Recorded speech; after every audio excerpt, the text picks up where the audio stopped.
friend of mine wrote this, and they allowed her to not be edited. She got the whole thing. This is her story. When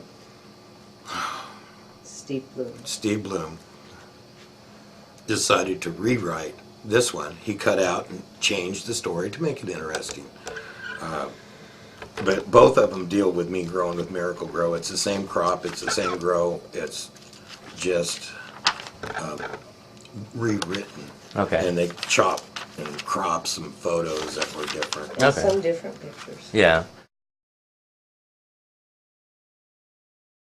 So what you see in front of us are a couple of very well-known magazines in the industry. The Best of, High Times, Grow America, and Grow America, an issue from 2003.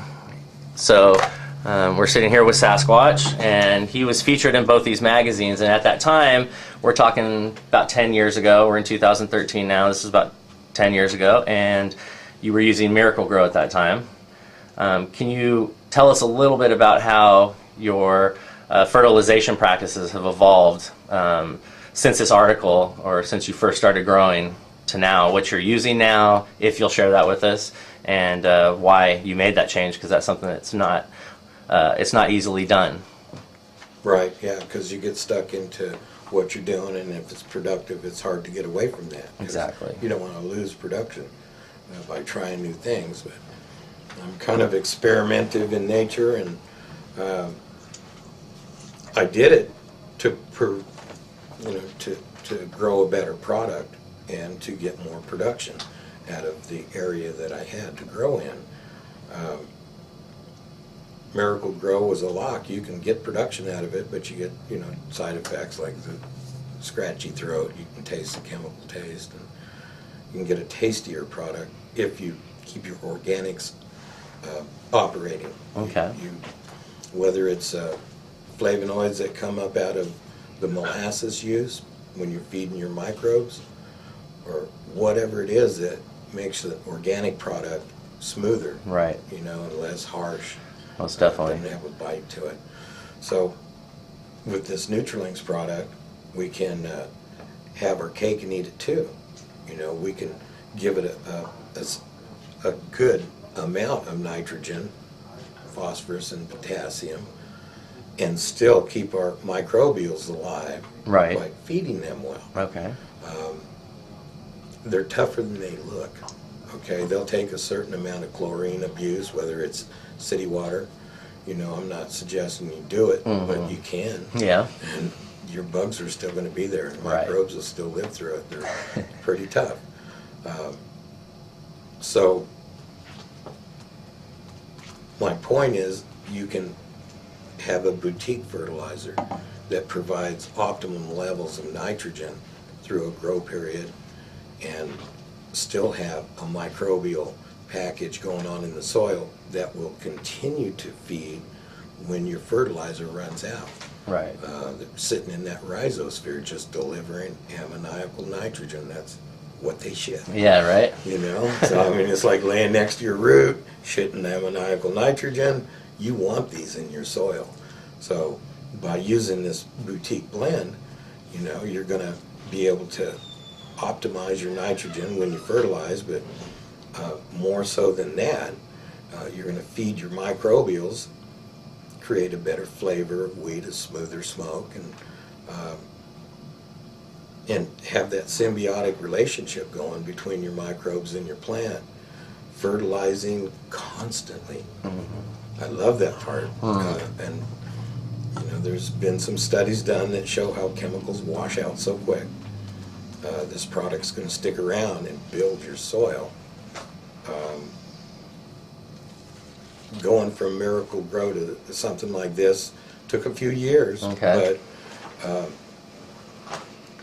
using Fox Farm products and different things and seeing the results, right, you're going to get a higher yield. So it's definitely results driven for sure. Using a better product, a fish-based product, or ensuring that your pH is right and your microbial levels are proper, and bumping it every 2 weeks or more often. A lot of people go every 10 days, right, with a bigger dose than what I've been throwing at them. You know, depending on the sunshine you have to deal with and the amount of bulk soil. Well, they're getting some pretty big yields out of increase Oh, those big time, yeah. doses, huh? It'll turn a 3.5 pound plant into a 7-pound plant Wow.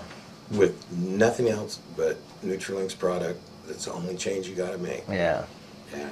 So you first started using Nutrilink about how long ago?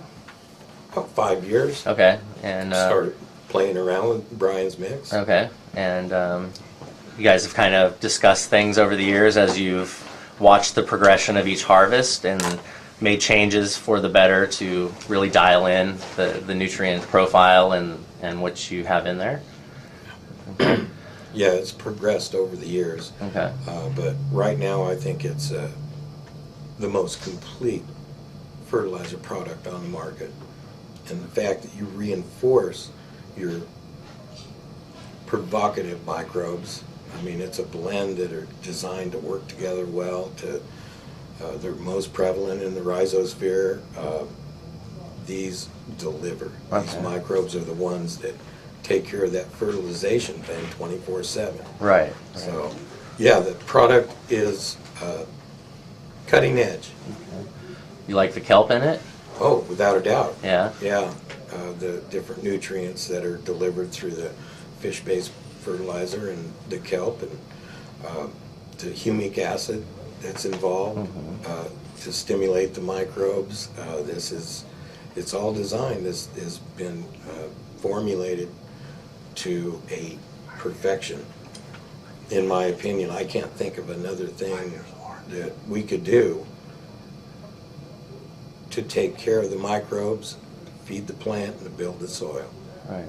I mean, that's a complete package. So it's basically been 5 years in the making. You guys have been doing research and design on this product. You started with one type of formulation and you've added things to it to make it better. The humic and fulvic acids, the molasses, Yes. the microbes from the fish. So it's got dialed in pretty good, it sounds like. The blend of microbes is it's like orchestrated, it's choreographed. These things work with each other. And in my opinion, you don't want to reinforce with anything else just because they're designed to work together.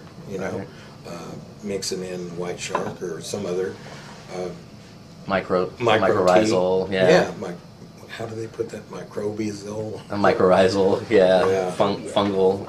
Yeah, and the fungus too that's picked, is designed to work well in that particular bulk soil. Right. You know, I mean, it's Medium. all, the grow medium. Yeah. So, you indoor, outdoor, greenhouse, combination of? I get a start indoor in the spring, Okay. and that way by planting time I'm able to put a well-rooted plant out All right. and maximize my grow time Okay. and get 200 days on the roots instead of 100 like indoor growers do. And when will you first start applying the quantum grow to the plants? As soon as I establish roots and I see they're in the soil, I'll take them either from their sprout, and as soon as they get growing, I'll hit them with a small dose of it, Okay. about 4 or 5 milliliters per gallon, Okay. just to get them going. Yeah. They could be just baby sprouts at that time, Okay. or new cuttings that showed their roots in a clone tray. Okay. As soon as I see the roots, I stick them in a dirt and apply the Nutrilinks at Okay. a small amount, not a heavy amount, just like Right. Let them get 4 to used 5 to it. milliliters, and you can see the results. Those plants that get it and those plants don't, it's obvious. Okay. So you definitely want to do it as soon as possible, but not a heavy dose. Okay. At first, go easy because All right. it is very potent. Cool. Thanks for that.